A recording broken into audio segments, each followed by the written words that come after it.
Hi hello मंडळी, कसे आहात? बरं आहे का तुमचं? चला, तब्येत बरी नसल्यामुळे सध्या काही व्हिडिओ येत नाही आहे आणि शॉर्ट व्हिडिओ टाकण्याला काही टाईम मिळत नाही. आज मी अगदी 15 मिनिटांमध्ये चिकन बिर्याणी साध्या सोप्या पद्धतीने बिर्याणी बनवली आहे. याला चिकन राईस म्हटलात तरी चालेल, काहीच प्रॉब्लेम नाही. त्यासाठी मी अर्धा किलो चिकन घेतले, ते स्वच्छ धुवून घेतलेलं आहे. चिकन 4 ते 5 पाण्याने स्वच्छ धुवून घ्यायचं आहे. नंतर त्यामध्ये मी अर्धी वाटी टाकलेलं आहे दही.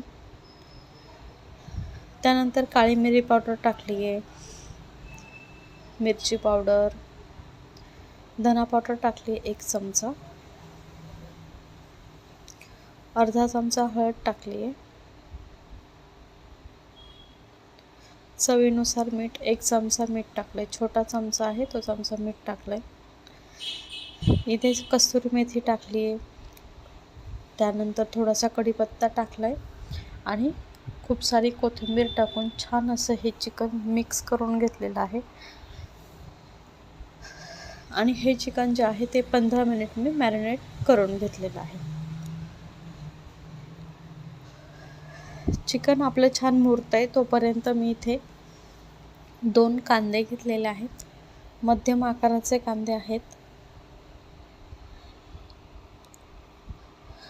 कांदे इथे ना तुम्ही चॉप्सी पण कट करू शकतात, चॉप करू शकतात, बारीक कापू शकतात, पण मी इथे उभेच कांदे ठेवलेले आहेत.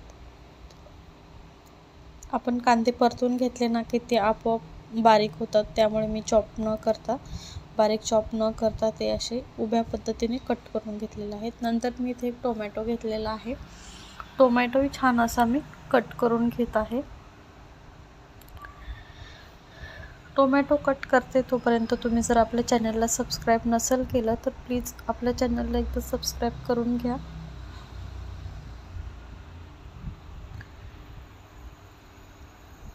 टोमॅटो कट झालं की मी खूप सारी कोथिंबीर घेतली आहे. आपण चिकन मॅरिनेट करायला कोथिंबीर टाकली आहे आणि यामध्ये पण फोडणीसाठीही आपण कोथिंबीरीचा वापर करणार आहोत. अशा पद्धतीने मी कांदा, टोमॅटो आणि कोथिंबीर कट करून घेतलेली आहे. त्यानंतर गॅस पेटवलेला आहे, नंतर त्यावर ठेवलेला आहे आपण कुकर छानपैकी गरम झाला का त्यामध्ये मी टाकलेलं आहे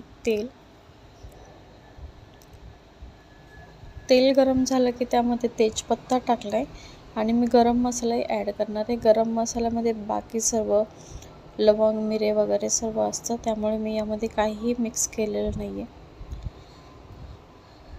तेजपत्ता छान परतून झाला की आपण जे 2 कांदे कट करून घेतले होते ते कांदे मी यामध्ये टाकलेले आहेत आणि छान असे कांदे परतून घेतलेले आहेत. कांद्याचा कच्चापणा जाईपर्यंत कांदे परतून घेतले की मी त्यामध्ये टाकलेलं आहे आपण जे एक टोमॅटो चिरून घेतले ना ते टोमॅटो मी टाकले आणि टोमॅटोही छान असं आपल्याला परतून घ्यायचा आहे. टोमॅटोचे जो आंबटपणा आहे तोही निघून जाईल छानपैकी परतून घेतल्यानंतर.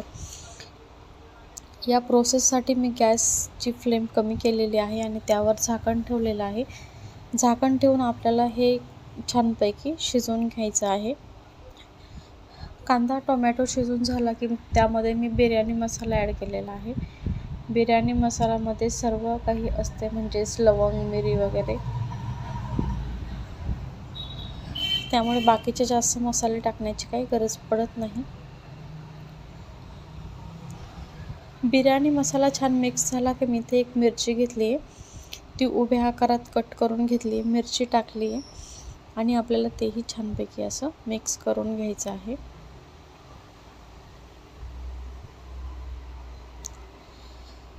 मिक्स करून झालं का मी त्यामध्ये परत कोथिंबीर टाकते. फोडणीमध्येच ज्यावेळेस कोथिंबीर टाकतो ना आपण, जो पण पदार्थ बनवतो त्या पदार्थाची चव वाढते. वरून तर आपण फक्त गार्निशिंग करतो, पण वरून टाकण्यापेक्षा जर याच्यामध्ये टाकली ना आपण फोडणीमध्ये कोथिंबीर, तर त्याची चवही खूप छान येते.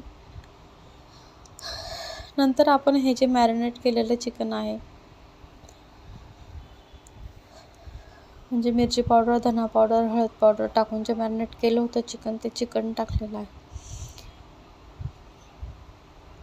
चिकन टाकलं की आपल्याला छानपैकी ते मिक्स करून घ्यायचं आहे कांदा आणि टोमॅटोमध्ये.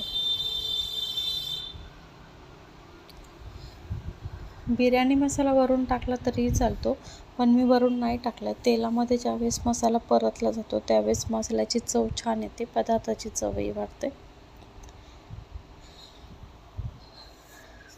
अशा प्रकारे मी मॅरिनेट केलेलं चिकनही कांदा आणि टोमॅटोमध्ये छान मिक्स करून घेतलं आहे. त्यानंतर टाकलेलं आहे चवीनुसार मीठ. मॅरिनेशन करण्यासाठीही मी मीठ टाकलं होतं, पण परत एकदा मीठ टाकलं आहे मी. मीठ टाकलं की आपण हे छान मिश्रण जे आहे ते छान प्रकारे असं मिक्स करून घेतलेलं आहे. मिक्स करून झालं की हे जे चिकन आहे ते मी 5 मिनटं मंद आचेवर छानपैकी शिजवून घेतलेलं आहे. आणि बघा आपल्या चिकनला मस्तपैकी तेल सुटलेलं आहे.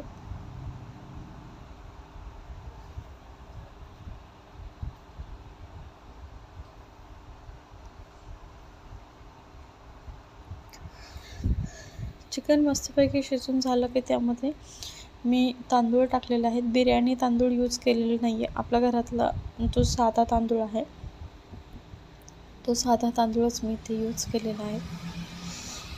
बिर्याणी वाला तांदूळ जो आहे तो वापरला तरी चालेल, काहीच प्रॉब्लेम नाही आहे.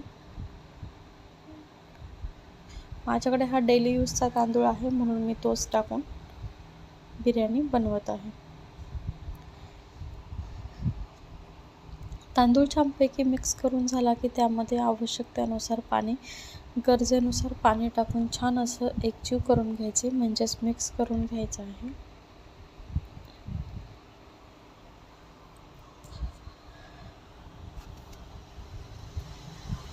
मिक्स करून झालं का परत मी थोडीशी कोथिंबीर टाकली आहे. कोथिंबीरने खूप सारी चांगली चव येते म्हणून परत कोथिंबीर टाकली. 1 चमचाभर मी त्यामध्ये तूप ॲड केलं आहे. तुम्हाला जर तूप आवडत नसेल तर स्किप केलं तरीही काहीच प्रॉब्लेम नाही आहे. आणि अशा पद्धतीने आपली बिर्याणी बघा किती छान तयार आहे. अगदी 15 मिनटात होणारी रेसिपी आहे. जर व्हिडिओ आवडला तर लाईक, शेअर आणि सबस्क्राईब